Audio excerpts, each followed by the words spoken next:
And what I'd like to do for you is to give you a brief overview of some of the bombshell cases within the Center for UFO Studies.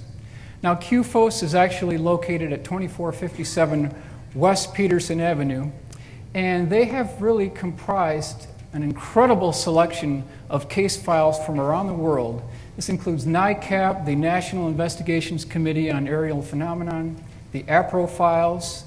They have the in-house International UFO Reporter, the FSR, or Flying Saucer Review, cases from England, Germany, Russia, Japan, China, Canada, South America, Australia, over 50,000 cases in total.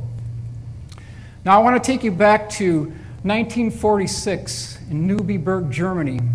This is a photograph of the Luftwaffe boneyard.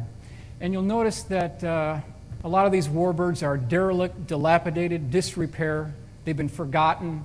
They've been left for dead for months now. This is immediately after World War II. And you'll notice that the skin seams have now been completely oxidized. Many of the windshields have been completely broken. There's birds living in the cockpit. You'll notice that some of the flight control systems have been completely tattered. There's paint ripped off of these. And basically the bottom line is these warbirds have been left for dead. Now that accurately illustrates the condition of many of these case files within the CUFOS archives. They have been forgotten for 50, 60 years. A lot of these cases date back to prior to 1900. And so my contribution to this field is I decided to undertake a 3-year investigation of all 50,000 of these cases, picking only the cases that had the appropriate paperwork and documentation to go with it, a case file, and most importantly, an illustration or drawing or photograph to go with that. From that point forward, I created an AutoCAD drawing from the original sketch maintaining historical accuracy, and then from that AutoCAD drawing that was cleaned up, I created a 3D solid model full color rendering from that. Now there's 2 points I want to make up clear right here is I didn't make up any of this information on my own. Each one of these cases has an actual case file number to go with it. And number 2, what I'm presenting today is strictly to be understood as a computer-generated forensic composite illustration. These are not to be interpreted as actual authenticated photographs. They're strictly to be understood as visual aids to help people get a general idea of what some of these craft actually look like. Now, I thought it would be important if we start here with a quote from Mark Twain, who stated that truth is stranger than fiction because fiction has to make sense. Some of these cases are so crazy, so zany, so wacky, you can't make this stuff up. This is just off the radar screen. So let's roll here.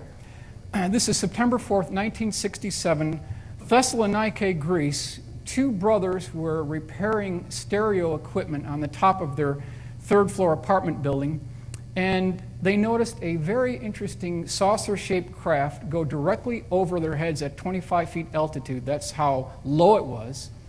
And eventually this thing went out of sight. But the point being is that when this thing flew over, and he used the term it glided over, it actually moved upon an oil path in the sky. That was his direct quote. This thing did not fly on the principles of aerodynamics that we know them today.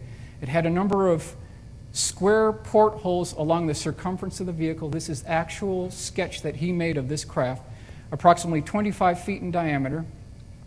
And this is the cleaned up rendering here. So this case is now part of the historical record.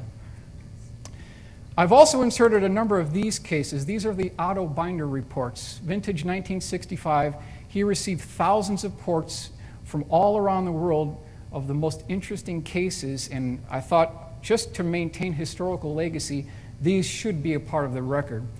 July 1st, 1966, Thomas Grogan and 2 friends, Danville, Virginia, saw a weird dogfight as a B-52 chased and machine-gunned a UFO, which seemingly burst into red pieces, although with the possibility that this was only camouflage, allowing the real saucer to escape unseen. So this is just one case of at least 4 B-52 encounters. July 3rd, 1959, Blenheim, New Zealand. a very interesting case where a woman was tending to her 9-acre field at the time, and she noticed a very unusual saucer-shaped craft descend just below the cloud banks. She noticed that it had 2 high-intensity green beaming lights coming straight down onto the ground. There was a transparent rectangular cockpit in the upper section of the disk, and then just below that section, which did maintain stationary, there were 2 counter-rotating plates that were emitting flames. And when this thing came close, the flames stopped, and what happened next was the lights turned on inside this clear transparent canopy, and there were 2 beings that were